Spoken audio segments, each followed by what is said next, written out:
Welcome back to our law series on the Specific Relief Act 1877. Before starting the lecture, I request you all to please subscribe to my channel and don't forget to press the bell icon for latest updates. Do share this video with your friends and don't forget to comment your feedback. Let's start. आज हम एक नया और बहुत ही दिलचस्प chapter शुरू करने जा रहे हैं। Chapter 3 rectification of instruments. अक्सर ऐसा होता है कि दो लोग एक डील करते हैं, सब कुछ तय हो जाता है, लेकिन जब डॉक्यूमेंट लिखा जाता है तो गलती से या धोखे से कुछ और ही लिखा जाता है। तो क्या हम उस गलती के साथ जीने पर मजबूर हैं? बिल्कुल नहीं। आज हम पढ़ेंगे सेक्शंस 31 से 34 जो बताते हैं कि अदालत उन डॉक्यूमेंट्स को करेक्ट यानी रेक्टिफाई कैसे करती है। चलिए शुरू करते हैं। Rectification of instruments. आसान अल्फाज में कहूं तो रेक्टिफिकेशन का मतलब होता है किसी गलती को ठीक करना, टू करेक्ट अ मिस्टेक। और इंस्ट्रूमेंट यहां म्यूजिक वाला गिटार नहीं है, बल्कि लीगल डॉक्यूमेंट्स जैसे कॉन्ट्रैक्ट्स, डीड्स या अग्रीमेंट्स को कहते हैं। चलें सेक्शंस 31 से 34 तक को डिटेल में समझते हैं, जैसे हम लाइव क्लास में डिस्कशन करते हैं। सेक्शन 31, कब और कैसे रेक्टिफिकेशन हो सकती है। इमेजिन करें कि आपने और मैंने एक जमीन का सौदा किया। हम दोनों ने डिसाइड किया कि प्राइस 10 लाख रुपीस होगी, लेकिन जब अग्रीमेंट लिखा गया तो गलती से या शायद किसी की चालाकी से वहां 1 लाख रुपीस लिखा गया। अब क्या करें? सेक्शन 31 कहता है कि अगर फ्रॉड हुआ हो, यानी किसी ने धोखा दिया हो या म्यूचुअल मिस्टेक हो, दोनों पार्टीज से गलती हो गई हो और डॉक्यूमेंट वैसा नहीं बना जैसा दोनों पार्टीज का रियल इंटेंशन था, असल इरादा था, तो कोई भी पार्टी कोर्ट जा सकती है। कोर्ट उस डॉक्यूमेंट को रेक्टिफाई कर देगी ताकि वो वही बताए जो असल में तय हुआ था। लेकिन याद रखें, अगर बीच में कोई तीसरा बंदा, बोनाफाइड परचेजर आ गया, जिसने पैसे देकर वो चीज़ खरीद ली और उसे इस गलती का पता नहीं था, तो कोर्ट उसके राइट्स को नुकसान नहीं पहुंचाएगी। सेक्शन 32, पार्टीज का असल इरादा, प्रिजम्पशन ऑफ इंटेंट। जब आप कोर्ट में रेक्टिफिकेशन के लिए जाते हैं तो सेक्शन 32 कोर्ट को एक गाइडलाइन देता है। कोर्ट सिर्फ ये नहीं देखती कि पेपर पर क्या लिखा है, बल्कि ये देखती है कि एक्विटेबल यानी इंसाफ क्या है। कोर्ट ये अज्यूम करती है कि पार्टीज हमेशा एक एक्विटेबल और कंसेंशियस अग्रीमेंट बनाना चाहती थीं। कोर्ट उनके दिलों का असल इरादा ढूंढने की कोशिश करती है, ना कि सिर्फ वर्डिंग पर फंस जाती है। Section 33, principles of rectification. Section 33 court को बताता है कि ठीक है, गलती तो मिल गई, पर इसे सही कैसे करना है। कोर्ट को दो चीजें देखनी है। 1, what the instrument was intended to mean, असल में क्या लिखना था। 2, लीगल कॉन्सिक्वेंसेस, अगर हम इसे रेक्टिफाई करते हैं तो इसका कानूनी असर क्या होगा। कोर्ट सिर्फ तभी करेक्शन करेगी जब वो बिल्कुल श्योर हो कि हाँ, असल बात यही थी जो पेपर पर नहीं आ सकी। Section 34, specific enforcement of a rectified contract. ये मेरा फेवरेट सेक्शन है क्योंकि ये प्रोसेस को पूरा करता है। मानते हैं कि कोर्ट ने कॉन्ट्रैक्ट रेक्टिफाई कर दिया, यानी गलती ठीक कर दी। अब क्या आपको नया केस करना पड़ेगा उस कॉन्ट्रैक्ट को फॉलो करवाने के लिए? नहीं। सेक्शन 34 कहता है कि पहले आप डॉक्यूमेंट ठीक करवाओ, यानी रेक्टिफाई करो, और फिर उसी सूट में कोर्ट से कहो कि सर, अब इस ठीक शुदा कॉन्ट्रैक्ट को एनफोर्स भी करवा दें, यानी एक ही बार में काम खत्म। हमेशा याद रखें, रेक्टिफिकेशन तभी होती है जब गलती म्यूचुअल यानी दोनों तरफ से हो। अगर सिर्फ एक बंदा गलती करे, यूनिलैटरल मिस्टेक, तो फिर रेक्टिफिकेशन नहीं बल्कि रेसिजन की तरफ बात जा सकती है। उम्मीद है आपको चैप्टर 3 क्लियर हो गया होगा। What is an instrument? Last screen पर हमने रेक्टिफिकेशन की बात की थी, लेकिन आगे बढ़ने से पहले हमें एक बेसिक टर्म को बिल्कुल क्रिस्टल क्लियर करना है, इंस्ट्रूमेंट। अक्सर स्टूडेंट समझते हैं कि इंस्ट्रूमेंट शायद किसी मशीन या म्यूजिक से रिलेटेड है, पर लॉ की दुनिया में इसका मतलब बिल्कुल अलग है। चलें इसको डिटेल में देखते हैं। What is an instrument? Simple अल्फाज में कहूं तो इंस्ट्रूमेंट एक लीगल डॉक्यूमेंट होता है। ये कोई आम कागज का टुकड़ा नहीं है, बल्कि ये वो डॉक्यूमेंट है जो कानूनी तौर पर बहुत वजन रखता है। इसका काम क्या होता है?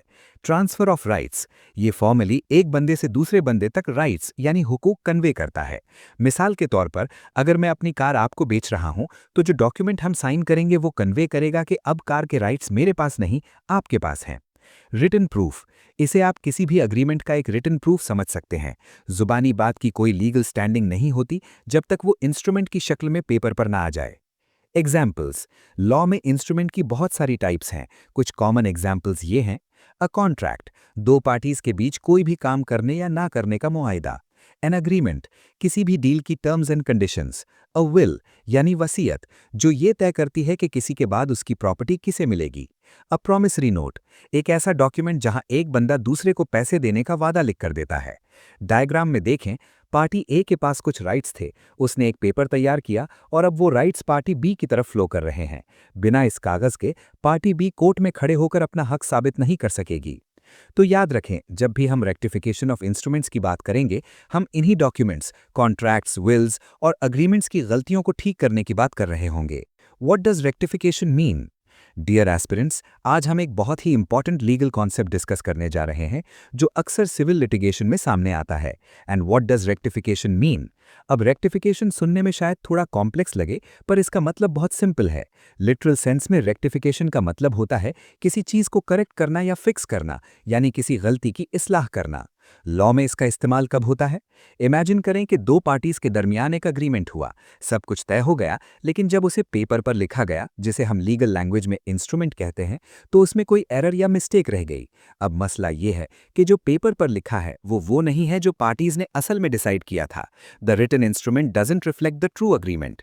एग्जाम्पल, लेट्स से ए ने बी को अपनी जमीन 50 लाख में बेचनी थी, लेकिन डीड लिखते वक्त टाइपो हो गया और गलती से 50 लाख की जगह 5 लाख लिखा गया। अब ये एक क्लेरिकल एरर है जो पूरे अग्रीमेंट का मकसद ही बदल रहा है। ऐसी सूरत में हम क्या करते हैं? क्या हम हाथ पर हाथ धरकर बैठ जाएंगे? बिल्कुल नहीं। यहाँ कॉन्सेप्ट आता है सूट फॉर रेक्टिफिकेशन का। अगर एक पार्टी गलती मानने से इनकार कर दे तो दूसरी पार्टी कोर्ट में सूट फाइल करती है ताकि उस डॉक्यूमेंट को ठीक करवाया जा सके। उर्दू में हम इसे कहते हैं तशीह यानी तसहीह। कोर्ट गवाहियां और एविडेंस देखने के बाद अगर सेटिस्फाई हो जाए कि वाकई ये एक ऑनेस्ट मिस्टेक थी, तो वो ऑर्डर देती है कि इस इंस्ट्रूमेंट को रेक्टिफाई किया जाए ताकि वो पार्टीज की ट्रू इंटेंशन के मुताबिक हो जाए। तो सिंपल वर्ड्स में, रेक्टिफिकेशन का मकसद डॉक्यूमेंट को कैंसिल करना नहीं होता, बल्कि उसे ठीक करना होता है ताकि इंसाफ हो सके। डायग्राम में भी आप देख सकते हैं, एक गलत डॉक्यूमेंट यानी रेड क्रॉस को लीगल प्रोसेस के जरिए सही डॉक्यूमेंट यानी ग्रीन टिक में कन्वर्ट किया जा रहा है। Section 31. When an instrument can be rectified. Okay aspirants, पिछली स्क्रीन में हमने देखा कि रेक्टिफिकेशन क्या है। अब हम आते हैं उस लॉ पर जो इसे गवर्न करता है, सेक्शन 31। ये पार्ट क्रिटिकल फॉर एग्जाम्स है। अक्सर पेपर में पूछा जाता है कि वो कौन से ग्राउंड्स या हालात हैं जिनमें कोर्ट एक इंस्ट्रूमेंट को रेक्टिफाई कर सकती है। सेक्शन 31 के मुताबिक दो ऐसी बुनियादी कंडीशंस हैं जिनकी वजह से एक रिटन कॉन्ट्रैक्ट या इंस्ट्रूमेंट को ठीक किया जा सकता है। पहला ग्राउंड है फ्रॉड। अगर एक पार्टी ने दूसरी पार्टी के साथ धोखा किया और चालाकी से डॉक्यूमेंट में कुछ ऐसा लिखवा दिया जो तय नहीं हुआ था, तो ये रेक्टिफिकेशन का ग्राउंड बनता है। एग्जाम्पल, बायर और सेलर ने 10 एकड़ जमीन का सौदा किया, लेकिन सेलर ने धोखे से पेपर पर 12 एकर्स लिख दिया और बायर ने बगैर पढ़े साइन कर दिए। दूसरा ग्राउंड है म्यूचुअल मिस्टेक। याद रखें, वर्ड म्यूचुअल यहां बहुत इंपॉर्टेंट है। इसका मतलब है कि गलती किसी एक पार्टी की नहीं, बल्कि दोनों पार्टीज की तरफ से हुई है। दोनों ने कुछ और सोचा था, लेकिन गलती से पेपर पर कुछ और आ गया। इन दोनों सूरतों में होता क्या है? Basically, written document does not truly express their real intention. असल कहानी यह है कि जो पार्टीज ने इंटेंट किया था, यानी जो उनके दिमाग में था, वो उससे बिल्कुल डिफरेंट है जो डॉक्यूमेंट में लिखा गया है। लॉ कहता है कि अगर ये डिफरेंस फ्रॉड की वजह से है या म्यूचुअल मिस्टेक की वजह से है, तो कोर्ट इसे रेक्टिफाई करेगी ताकि रियल इंटेंशन साफ नजर आ सके। टू रीकैप, सेक्शन 31 के लिए सिर्फ दो चीजें याद रखनी है। या तो एक पार्टी ने फ्रॉड किया हो या फिर दोनों पार्टी से गलती हुई हो। अगर सिर्फ एक पार्टी से गलती हुई, यूनिलैटरल मिस्टेक, तो फिर रेक्टिफिकेशन मुश्किल हो जाती है। क्लियर है यहां तक? Who can file the suit? Dear aspirants, आज हम सेक्शन 31 के लीगल प्रोसेस को ब्रेक डाउन करेंगे, जो है रेक्टिफिकेशन ऑफ इंस्ट्रूमेंट्स। देखिए, जब एक डॉक्यूमेंट लिखा जाता है तो जरूरी नहीं कि वो हमेशा परफेक्ट हो। कभी कभार लिखने में गलती हो जाती है या कोई धोखा यानी फ्रॉड हो जाता है। तो सवाल ये है कि कोर्ट कब और कैसे इंटरवीन करेगा। Point 1, who can file the suit? सबसे पहले देखते हैं कि अदालत जा कौन सकता है। हर कोई उठकर सूट फाइल नहीं कर सकता। दो तरह के लोग एलिजिबल हैं। 1, either party to the instrument, यानी वो लोग जिन्होंने अग्रीमेंट साइन किया था। अगर ए और बी के बीच अग्रीमेंट हुआ तो ए भी जा सकता है और बी भी। नंबर 2, रिप्रेजेंटेटिव इन इंटरेस्ट। फर्ज करें किसी पार्टी की डेथ हो जाती है तो उसका वारिस यानी हेयर या उसका लीगल असाइनी भी कोर्ट जा सकता है रेक्टिफिकेशन के लिए। Point 2, the court's role, the clearly proved rule. अब आते हैं सबसे इंपॉर्टेंट बात पर। कोर्ट करता क्या है? कोर्ट ऐसे ही किसी की बात मानकर कॉन्ट्रैक्ट चेंज नहीं कर देता। पहली शर्त यह है कि it must be clearly proved. मतलब आपको ठोस सबूत देना होगा कि भाई यहाँ फ्रॉड हुआ है या फिर म्यूचुअल मिस्टेक हुई है। मिस्टेक ऐसी होनी चाहिए कि जो लिखा गया है वो असल में वो नहीं है जो पार्टीज चाहती थीं। अदालत उनकी पुरानी बातों, ईमेल्स या विटनेसेस से ये पता लगाती है कि अग्रीमेंट करते वक्त उनका असल मकसद क्या था, और फिर कोर्ट उस डॉक्यूमेंट को उस रियल इंटेंशन के मुताबिक ठीक कर देता है, यानी रेक्टिफाई कर देता है। इसे एक सिंपल मिसाल से समझें। मैंने आपको अपनी जमीन बेची जो प्लॉट नंबर 50 थी, लेकिन पेपर वर्क में गलती से प्लॉट नंबर 60 लिखा गया। अब न मैंने 60 बेचनी थी न आपने खरीदनी थी। हम दोनों कोर्ट जाएंगे, दिखाएंगे कि ये म्यूचुअल मिस्टेक है, और कोर्ट हमारी रियल इंटेंशन देखकर उसे 50 कर देगा। The limitation rights of third parties. Dear aspirants, एक बात हमेशा याद रखें। लॉ में मे और शैल का फर्क जमीन आसमान का होता है। सेक्शन 31 में वर्ड यूज हुआ है मे। इसका मतलब क्या है? इसका मतलब है कि रेक्टिफिकेशन कोई आपका ऑटोमेटिक राइट नहीं है। Point 1, the power of discretion. Screen पर देखिए, the courts power is discretionary. अगर आप कोर्ट में फ्रॉड या मिस्टेक साबित कर भी दें, तब भी अदालत पाबंद नहीं है कि वो कॉन्ट्रैक्ट ठीक करे ही करे। अदालत की अपनी डिस्क्रिशन है। वो सारे हालात देखेगी। क्या किसी तीसरी पार्टी का नुकसान तो नहीं हो रहा? क्या आप बहुत देर बाद तो कोर्ट नहीं आए? अगर कोर्ट सेटिस्फाई होगी तभी रिलीफ देगी। Point 2, true intention versus a new contract. अब ये सेकंड पॉइंट बहुत गहरी बात है। कोर्ट का काम है ट्रू इंटेंशन को बाहर लाना, न कि आपके लिए एक नया कॉन्ट्रैक्ट बनाना। मिसाल के तौर पर, अगर आपने कॉन्ट्रैक्ट में लिखा था कि ए बेचना है, पर गलती से बी लिख दिया, तो कोर्ट उसे ए कर देगी। लेकिन कोर्ट ये नहीं करेगी कि चलो अब प्राइस भी थोड़ी कम कर देते हैं या टर्म्स थोड़ी चेंज कर देते हैं। कोर्ट सिर्फ उस गलती को ठीक करती है जो आपने की थी। वो आपकी जगह नया अग्रीमेंट नहीं लिखती। Equitable remedy. स्पेसिफिक रेमेडी एक इक्विटेबल रेमेडी है। इक्विटी का उसूल है कि अदालत इंसाफ यानी फेयरनेस देखती है। जब भी एग्जाम में सेक्शन 31 पर सवाल आए, ये डिस्क्रिशनरी पावर का जिक्र लाजमी करना है, वरना आंसर अधूरा रह जाएगा। एग्जाम्पल से समझिए। सोचिए, अगर एक डॉक्यूमेंट में टाइपिंग मिस्टेक है, लेकिन उस गलती को ठीक करने से किसी मासूम तीसरे बंदे का हक मारा जा रहा है, तो कोर्ट कहेगी कि भाई हम इसे रेक्टिफाई नहीं करेंगे, क्योंकि इक्विटी इसकी इजाजत नहीं देती। यही है कोर्ट की डिस्क्रिशनरी पावर। अब हम सेक्शन 31 के एक बहुत ही सेंसिटिव हिस्से पर बात करेंगे। इसे ध्यान से समझिए, क्योंकि यहाँ लॉ थोड़ा प्रोटेक्टिव हो जाता है। हम इसे कहते हैं the big exception, protecting third parties. देखिए, हमने पहले बात की थी कि अगर कॉन्ट्रैक्ट में गलती हो तो कोर्ट उसे ठीक कर देता है। लेकिन कोर्ट ये तभी करेगा जब किसी थर्ड पर्सन के राइट्स पर कोई बुरा असर न पड़ रहा हो। इसे लीगल टर्म में कहते हैं rectification must be without prejudice to the rights of a third person. ये एक्सेप्शन कब अप्लाई होती है? हर तीसरा बंदा ये प्रोटेक्शन क्लेम नहीं कर सकता। लॉ ने इसके लिए 3 सख्त शरायत कंडीशंस रखी हैं। 1, एक्टेड इन गुड फेथ। वो बंदा बिल्कुल शरीफ होना चाहिए, यानी उसने ईमानदारी से डील की हो। 2, acquired the rights for value. उसने वो प्रॉपर्टी या राइट्स मुफ्त में नहीं लिए, बल्कि उसने उसके लिए पूरे पैसे वैल्यू अदा किए हों। 3, no knowledge of the mess. सबसे जरूरी बात, उस बेचारे को पता ही ना हो कि ओरिजिनल डॉक्यूमेंट में कोई फ्रॉड या मिस्टेक हुई थी। एग्जाम्पल से समझते हैं। मान लीजिए ए ने बी को प्लॉट नंबर 10 बेचना था, मगर गलती से पेपर पर प्लॉट नंबर 11 लिख दिया गया। रेक्टिफिकेशन होने से पहले ही बी ने वो प्लॉट नंबर 11 आगे सी को, थर्ड पार्टी को बेच दिया। सी ने पूरी मार्केट प्राइस दी, उसे गलती का पता नहीं था और उसने नीयत साफ रखी। अब अगर ए कोर्ट जाकर कहे कि सर गलती ठीक करें और प्लॉट 11 मुझे वापस दिलवाएं, तो कोर्ट मना कर देगा। क्यों? क्योंकि सी एक इनोसेंट आउटसाइडर है जिसने अपने हक के लिए पैसे दिए हैं। आसान अल्फाज में, कोर्ट किसी डॉक्यूमेंट को तब तक ठीक नहीं करेगा अगर उस करेक्शन से किसी ऐसे मासूम तीसरे बंदे का नुकसान हो रहा हो जिसने पैसे देकर वो हक खरीदा हो। लॉ का मकसद एक गलती सुधारना है, किसी नए बंदे के साथ नाइंसाफी करना नहीं। All clear? अगर यहाँ तक कोई कंफ्यूजन है तो कमेंट में लिखें, क्योंकि ये कॉन्सेप्ट एग्जाम्स में अक्सर प्रॉब्लम बेस्ड क्वेश्चंस की सूरत में आता है।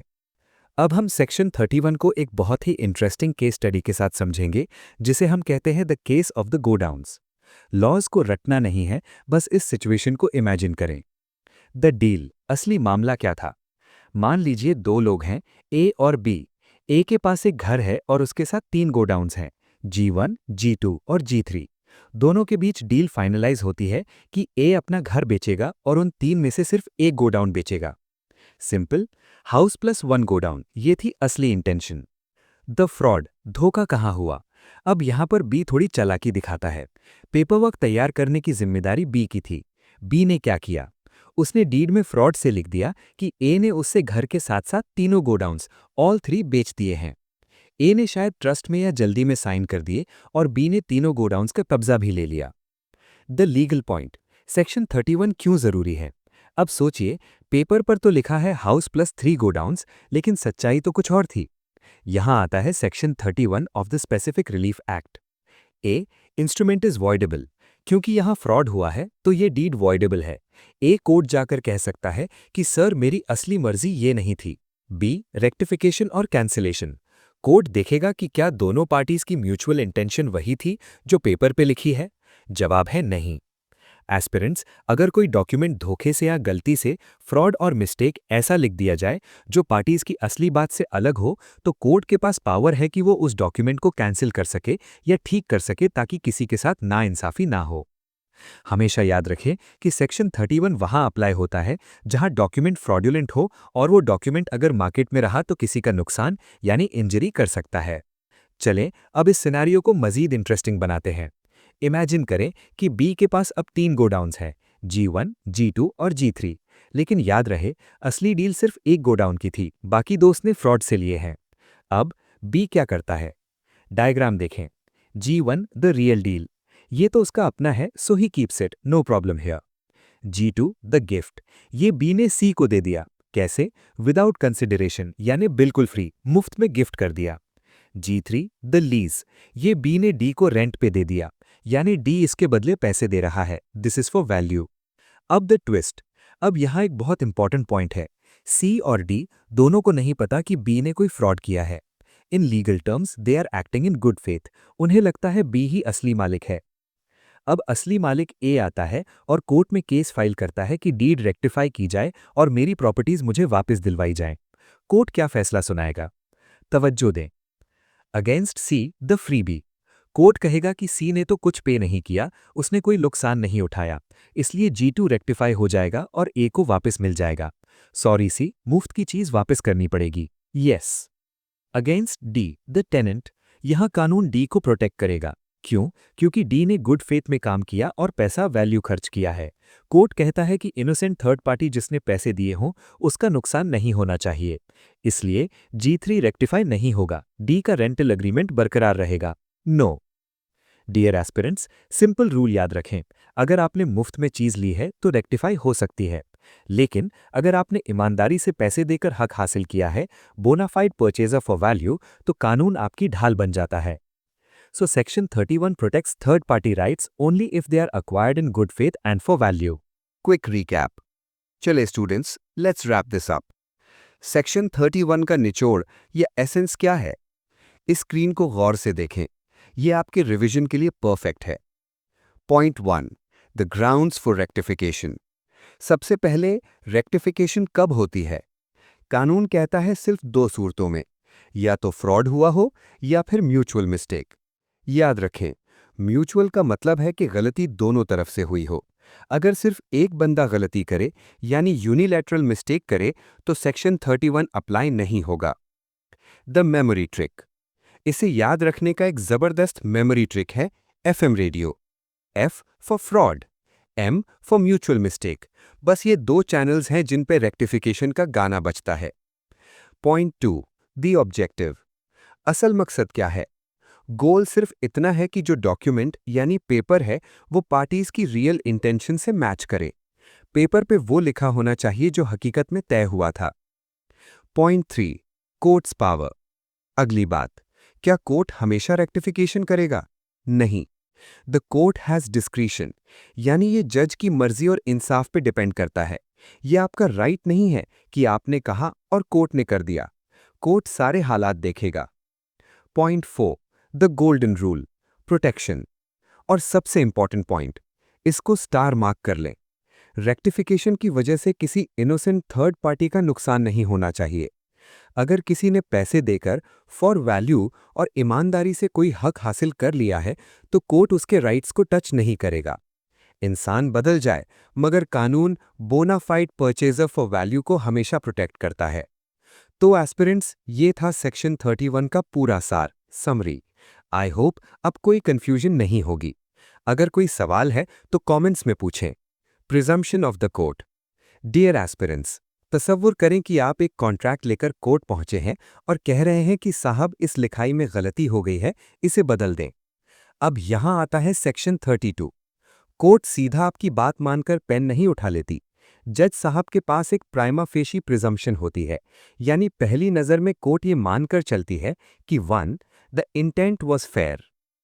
कोर्ट ये प्रिज्यूम करती है कि जब आपने ये कॉन्ट्रैक्ट लिखा था तो दोनों पार्टीज की नीयत इक्विटेबल और कंसेंशियस अग्रीमेंट बनाने की थी। मतलब आप दोनों एक इंसाफ पसंद और सोच समझकर डील करना चाहते थे। कोर्ट कभी ये नहीं सोचेगी कि आपने शुरू से ही एक दूसरे को धोखा देने के लिए कॉन्ट्रैक्ट लिखा था। 2. Fairness and balance. कोर्ट का मानना यह है कि ये डील फेयर एंड बैलेंस्ड है। अगर लिखा गया है कि ए ने बी को घर 1 करोड़ में बेचा तो कोर्ट समझेगी कि ये रेट दोनों की मर्जी से तय हुआ और ये एक मुनासिब डील थी। 3. Bad deal is not a mistake. Regret versus rectification. ये पॉइंट बहुत जरूरी है, इसे गौर से सुनिए। सेक्शन 32 साफ कहता है कि bad deal is not equal to rectification. Example से समझें। मान ले आपने अपनी जमीन 50 लाख में बेच दी। 2 दिन बाद आपको पता चला कि साथ वाली जमीन 80 लाख में बिकी है। अब आप कोर्ट जाकर ये नहीं कह सकते कि सर गलती हो गई, कॉन्ट्रैक्ट में प्राइस बदलकर 80 लाख कर दें। नहीं, कोर्ट कहेगी कि बॉस आपने बैड डील की है, आपको रिग्रेट हो रहा है, लेकिन ये लिखाई की गलती यानी मिस्टेक ऑफ फैक्ट नहीं है। तो समरी ये हुई कि जब भी रेक्टिफिकेशन का केस आएगा, बर्डन ऑफ प्रूफ उस बंदे पर होगा जो कह रहा है कि गलती हुई है। क्यों? क्योंकि सेक्शन 32 के तहत कोर्ट पहले से ही ये मानकर बैठी है कि जो लिखा है वो बिल्कुल ईमानदारी और सोच समझकर लिखा गया है। Principles of rectification. Dear aspirants, हमेशा याद रखें कि लॉ सिर्फ कागज पर लिखे हुए अल्फाज का नाम नहीं है। सेक्शन 33 कोर्ट को ये पावर देता है कि वो लफ्जों के पीछे छुपे मकसद को ढूंढे। इसके 2 मेन पिलर्स हैं। 1. द रियल इंटेंशन, यानी असली मकसद क्या था। कोर्ट सबसे पहले ये देखती है कि इस इंस्ट्रूमेंट या कॉन्ट्रैक्ट का असल मतलब क्या निकलना चाहिए था। एग्जाम्पल, फर्ज करें 2 भाइयों में जमीन की तकसीम यानी डिवीजन हुई। लिखने वाले ने गलती से नॉर्थ की जगह साउथ लिख दिया। अब कोर्ट ये नहीं देखेगी कि कागज पर क्या लिखा है, बल्कि ये देखेगी कि दोनों भाइयों की रियल इंटेंशन किस हिस्से को लेने की थी। 2. Intended legal consequences. दूसरी बात, कोर्ट ये चेक करती है कि इस अग्रीमेंट से पार्टीज क्या लीगल रिजल्ट चाहते थे। क्या वो वाकई एक सेल डीड थी या सिर्फ एक किरायानामा यानी रेंट अग्रीमेंट। जो लीगल असर वो पैदा करना चाहते थे, क्या कागज वही असर दिखा रहा है।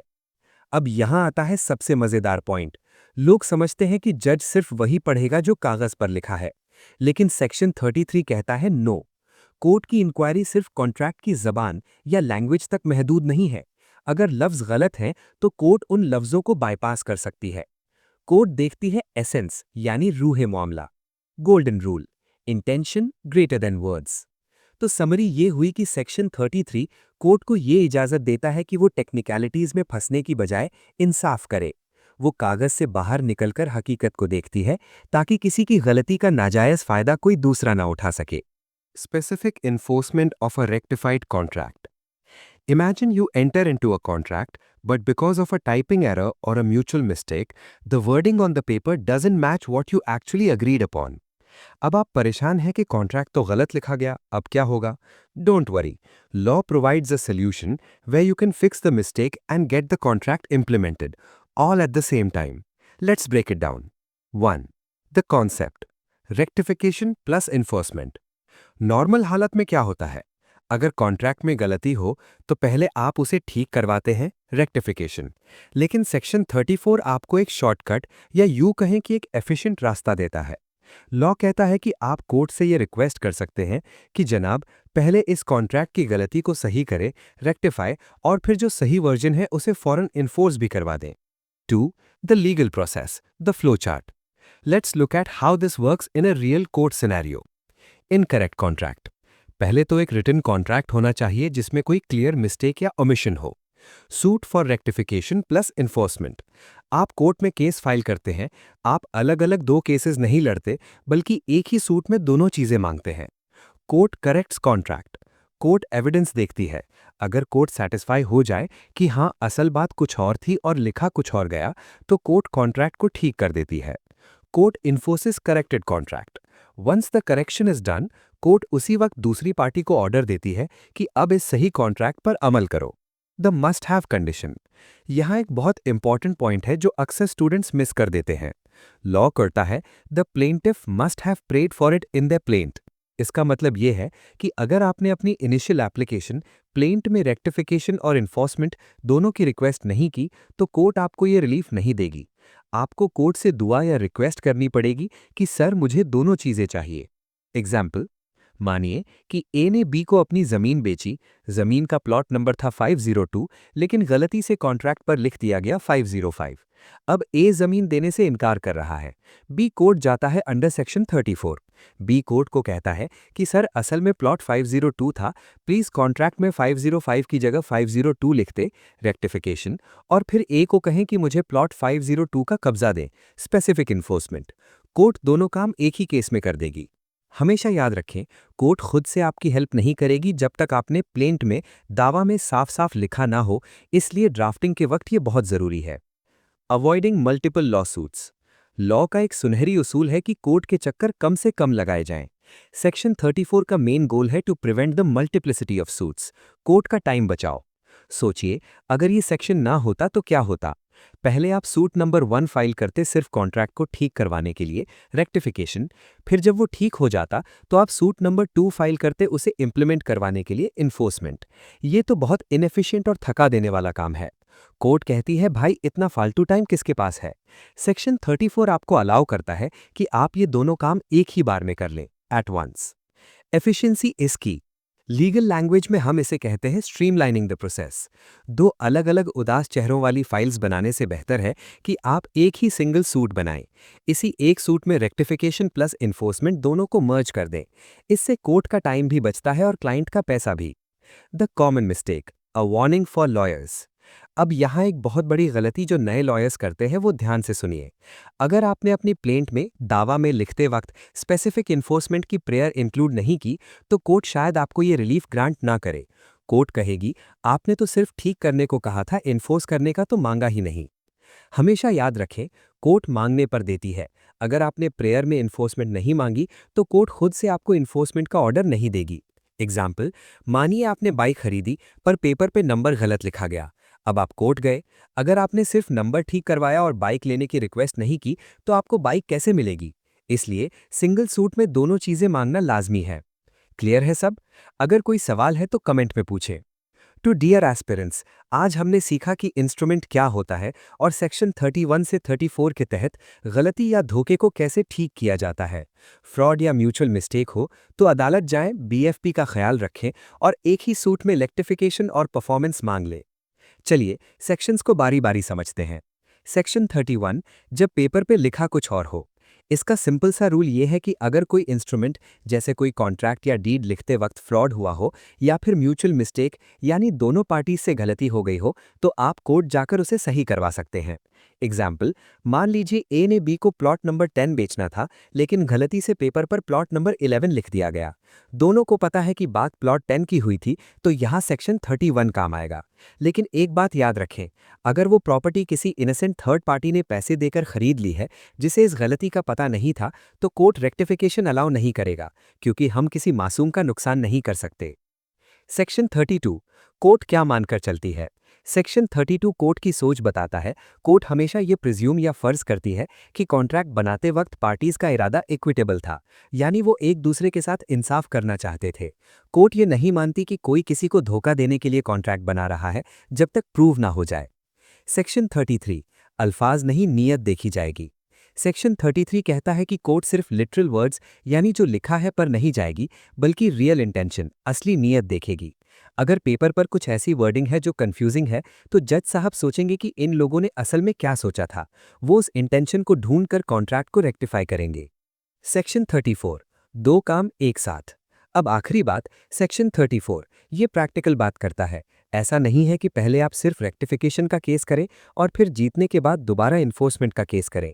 आप एक ही लॉ सूट में जज से कह सकते हैं कि सर पहले इस कॉन्ट्रैक्ट की गलती को ठीक करें, रेक्टिफिकेशन, और साथ ही साथ इसे इम्प्लीमेंट भी करवा दें, स्पेसिफिक परफॉर्मेंस। इससे कोर्ट का और आपका दोनों का टाइम बचता है। क्विक समरी, सेक्शन 31, फ्रॉड या गलती ठीक करो मगर थर्ड पार्टी का नुकसान ना हो। सेक्शन 32, कोर्ट मानती है कि सब फेयर है। सेक्शन 33, लिखे हुए अल्फाज से ज्यादा नीयत की अहमियत है। सेक्शन 34, गलती ठीक कराओ और कॉन्ट्रैक्ट पूरा भी कराओ एक ही बार में। उम्मीद है रेक्टिफिकेशन का पूरा पिक्चर क्लियर हो गया होगा। अगर कोई सवाल है तो नीचे कमेंट करें।